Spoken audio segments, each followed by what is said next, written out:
Code করছে কত 2134। P এর মানে হচ্ছে 2, তাহলে পি এর মানে হচ্ছে 2। ই মানে হচ্ছে তোমার ই মানে হচ্ছে 4। দেখো আর্থ মানে হচ্ছে 41590, তাহলে ই মানে হচ্ছে 4। 24 দিয়ে একটাই আছে, বি নম্বর, এটাই অপশান। 88 নম্বরটা কী বলছে দেখো, এই bag contents an equal number of an 1 rupee 50 পয়সা এবং 25 পয়সা।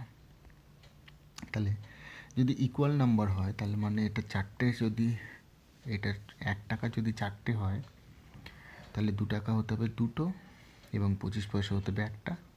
আমি যদি উল্টোভাবে বলি এটাকে, 1 টাকা হতে গেলে 25 পয়সা হতে হবে চারটে, 50 পয়সা হতে হবে দুটো, আর এটা হতে হবে একটা। তো রেশিওটা কীরকম হলো বোঝা গেল? 4:2:1 বা 1:2:4। তাহলে কতগুলো হচ্ছে আমার? 7টা। তো 7-এর ভ্যালু বলেছে কত? টোটাল ভ্যালু কত ওর? 35। আমার ভ্যালু কত বেরোচ্ছে? আমার ভ্যালু বেরোচ্ছে তোমার 7। 7-এর ভ্যালু হচ্ছে 35। তাহলে 1-এর ভ্যালু কত? 5। এবার বলছে কতগুলো কয়েন ইচ টাইপ আছে।